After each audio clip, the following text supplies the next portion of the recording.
Mbote ba papa ba maman mbote na balandi nyonso ya la grande découverte TV bandeko, s'il vous plaît au coach au like au partager vidéo na biso. En tout cas lelo toye na masolo moko eza vraiment sensible, eza vraiment pasi bandeko na ngai nyonso ya la grande découverte.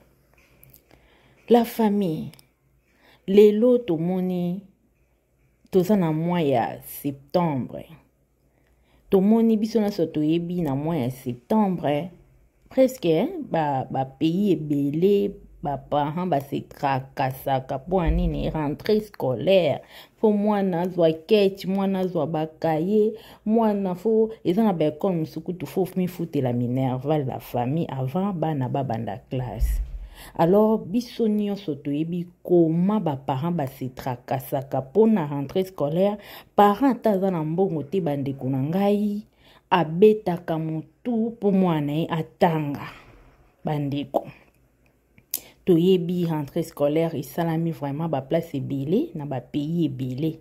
Malgré ba pays nyonso ezaka ndenge moko te me biso nyonso toyebi septembre vraiment eza na ba pays ebele bana bazongaka kelasi bandeko na ngai. Me kokamwa likambo ya pasi mingi oyo esali biso pasi mingi biso na bandeko na bino étant une mère aussi esali pasi makasi koyoka loi oyo ebimi na France par rapport ya bana éducation ya bana na kelasi bandeko na ngai. Biso nyonso toyebi déjà bana na vie ya moto eza na 3 places tozwaka éducation. Tozwaka éducation na classe, tozwaka na église et tozwaka pe éducation na ndako bandeko na ngai. Et na ba éducation ba place nyonso wana tozwaka éducation na vie ya moto place moko eza na mwa ndambo oyo ememaka na vie ya moto. Éducation ndambo ememaka na vie ya moto bandeko na ngai. Me na kilelo ezosala pasi mingi bandeko na ngai kotala ndenge bakoko na biso batanga kelasi na kilelo en tout cas ezosala pasi bandeko na ngai. Komona neti na France loi ebimi ke bana tango bazotanga éducation à la vie faut esalamaka na pratique mbala moko. Donc tango bazana baninga na bango bana balobi likambo eloko boye mwana fwa simba muninga. Kuna tango balobi simba emsu libele mwana pe fo simba muninga. Donc tango za mwana mobali fo simba mwana mwasi libele. Ba partie intime fo bana bango na bango ba simba naka. Et puis ya kokamwa bandeko nanga équipé âge T. E bandi na âge C ti likolo bandeko nanga. Et puis ezo panzana na oki kalate koma na Londres izo kende. Bandeko nanga toyeba te tozokende wapi. Tozokende wapi bandeko na ngai. Esika kokimela malamu na kosabino te ezaka pa nzambe. Nzamba décevoir mutu te bandeko na ngai. E koyoka makambo ya boye ezosala pasi makasi. Loi ebimi et jusque là batu batelemeli yango bazate. Eza ke mundela lobi omona batu nyonso basepte ka ndenge mundela lobi. Toza pe batu bandeko nanga. Pourquoi pas tokoyi po kotelemela loi moko boye soki ebimi ke te loi o boye te. Mais la plupart ba loi o ebimaka na bamboka mindele soki ebimi kaka ba ato accepter yango te oza obligé o exécuter yango bandeko.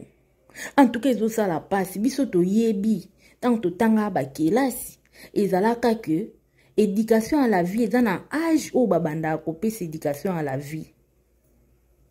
Na bana o bazana ba âge assez o kopesa éducation à la vie te. Po azana mukie ezana makambo susu bana mikie wana bayeba ate. Me na kilelo kokamwa mwana azana na âge mukie bandeko nanga bazopesa ye éducation ya la vie. Où allons-nous? Tozokende wapi bandeko nanga. Imaginez-vous mwana moko ya mukie 6 ans, 7 ans, 8 ans. Bozokende déjà kosalisa ba pratique ya éducation ya la vie. Ya makambo ya soni obiso tobenga mambo ya soni tango mwana za mwana mukie. Siko mwana wana tango azo pratiquer yango na ndako po akoma ndenge nini. Po abanda kosala makambo wana na âge nini bandeko na ngai. En tout cas ezosala pasi. Parents zwa temps ya kovandisa mwana na ona ndaku. Sololaka na mwana na yo bandeko. Bandeko na biso ba na Europe, bandeko na biso ba na poto, to mi pesa na misala te. To tika komi pesa na misala yo kenda musala banda tongo ti pokwa. Oyebi kutu te mwana kenda e classe azonga ki nini.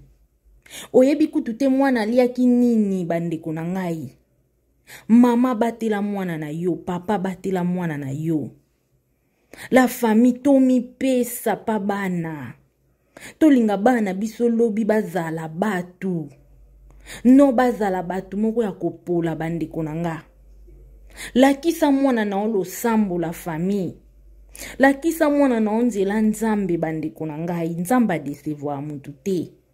Mutu amokila desevoir mutu bandeko. Eza na basi mususu, ba parents mususu bakoma opesa bana bango pa prophète. To pasteur s'occuper na mwana te yaka mwana. Pasteur ya kozwa mwana ya mwasi to ya mobali amemaka epa na ye ake koteya ye. Bandeko, esko yebi na se ya koteya wana makambo nini pasteur wana asala ya mwana yo? Esko yebi na se ya koteya wana makambo nini prophète asala ya mwana na yo? Touta ikomona émission moko ezaka na chaîne na biso wana mwana wana bakanga endoki mama na bango apesa epa prophète wana kanga endoki soi-disant a aidé abika bandeko kaka prophète wana ye muta senta mwana wana asundoli mwana na mwana wana lelo azana bébé na maboko. Pourquoi? Parce que prophète wana ye na prophétie pour na mwana. Après ça kaka ye prophète wana akomi kobima na mwana akomo boko la mwana mazo bimane akomi si mwasi na ye. Botala na niveau totika kopesa bato mokili confiance bandeko na ngai. Parents sololaka na mwana, zwa temps ya kosola na mwana. Vandisa mwana talisa ndeko mwana na ngai nengo zo kende boy na classe kende ya malamu zwa ya mabe kozwa te. Talisa eloko boy kosala te, eloko boy kosala te, ata balobi kosala te. Nyonso koyoka na classe ya kobetelanga lisolo. Komisa mwana o camarade na ye bandeko na nga. Sunga mwana, expliquez mwana bien avant. Pour que makambo oyo, loi oyo bato a France babimisi wana. Soki mwana kekuta na ona na école, aye bandenge ni na kokima yango. Bandeko. Tote ya bana na biso to se confier pa nzambe. Mama komi pesa ka na musala te. La plupart na biso ba africain tolingi komi pesa na musala mingi. Okozwa skejo moko ya tongo tibutu. Place mwana sokola nzoto oyebi te. Place mwana pakola mafuta oyebi te.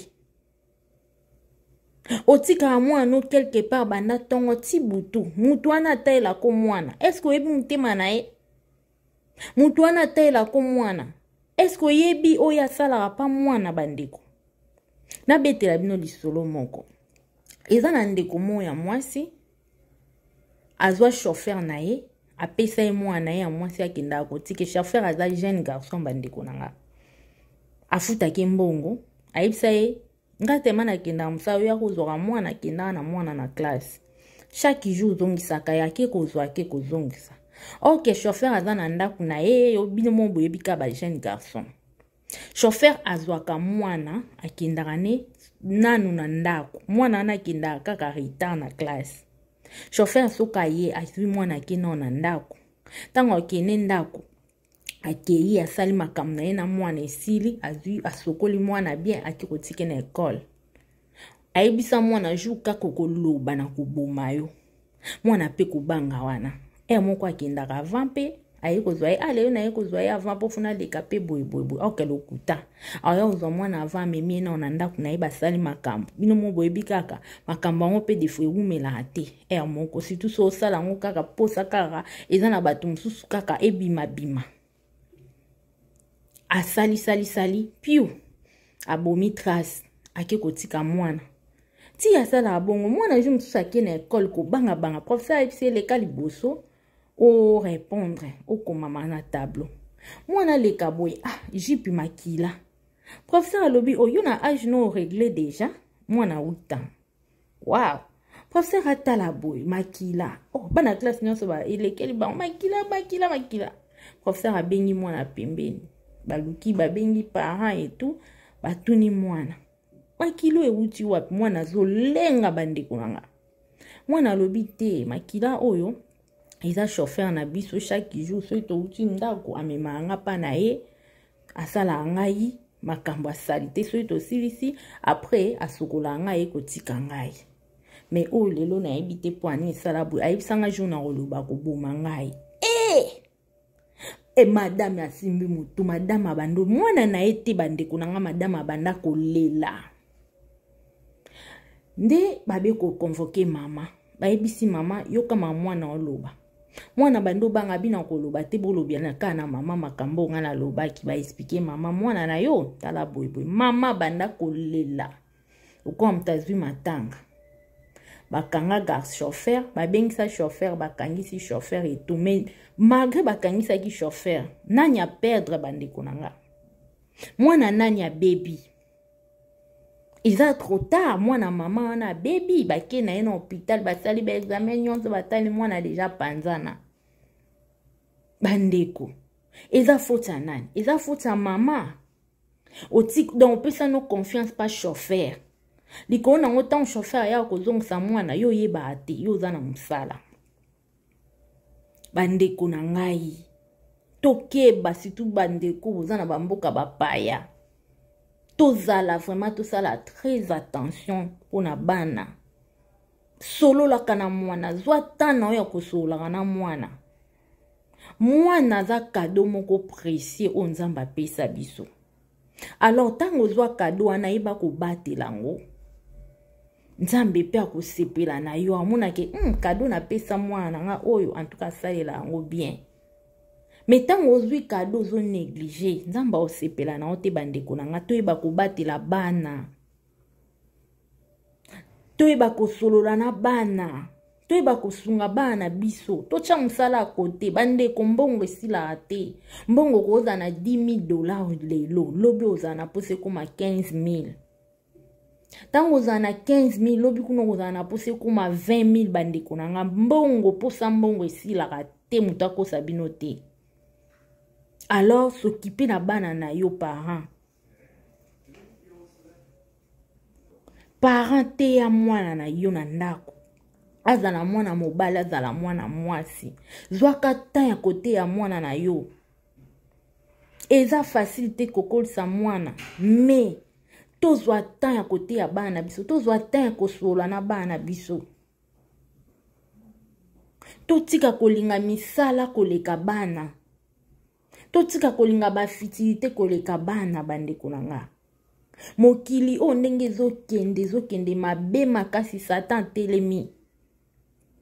Imaginez-vous ba commencer la bana boye. Tozoe bateti to koma ba 2025 ba 2026 et koma ndenge nini bandeko na ngai. Donc lelo vraiment na yeki kaka vraiment ko solola na ba parents. Na yeki kaka ko solola na bandeko na ngai ya basi bandeko na ngai ya mibali. Toyeba ko take, toyeba ko zwa soin ya bana biso. Ezaka te po latisa kaye oliesa kaye nde opesa ka soin te. Prévenez éducation musuna classe na église mena ndako pe.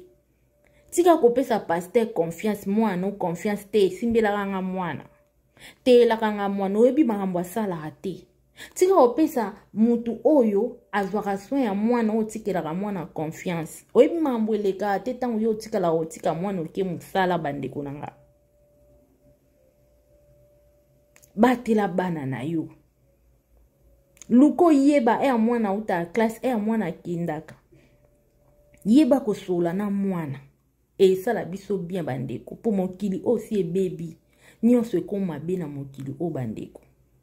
Et voilà bandeko. Pona lelo vraiment to suki a bandeko bo like bo partage bo tika ba commentaire na bino e kosunga biso. E kosunga biso vraiment makasi. OK église kende na mwana ozongi zonga na mwana obatela mwana na yo.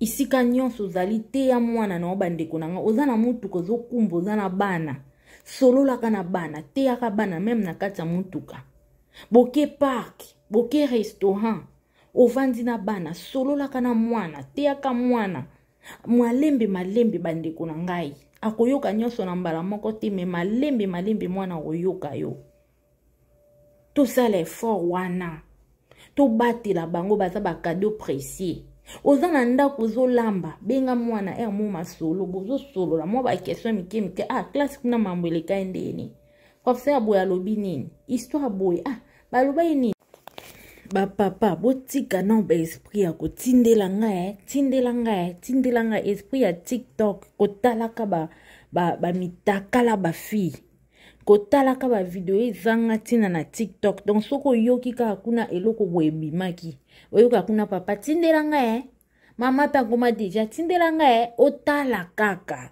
bandeko ozoyiba te ntango otala bongo ozobenda esprit mabe mpe na kati ya libota na yo ekoma boye mokie boye koswana mpo nini esprit no ekotika na oyo omonaki oyo batindelaki yo olozwa so ya mwana osololaka na mwana osalisaka mwana badevoir oteyaka mwana me oza wana apres mosala okomika atindela ngai esprit ya kotindela nga bandeko na nga tolingi yango te papa mama zwa so ya mwana na yo zwa temps ya kosolola na mwana na yo éducation ya mwana ya malamu eutaka na classe na église na ndako bandeko na nga na classe lokola bakomo bebisa makasi toluka siko biso na ndako to retrape yango tosunga bana biso po ke lobi bana biso bazala malamu bandeko na ngai po biloko abo imagine fu mwana komoza na âge ya 8 ans 9 ans yebisanga tia kokisa ba 18 ans za ndenge nini alors bandeko na nga c'est le moment ya kozwa ba précaution pona bana biso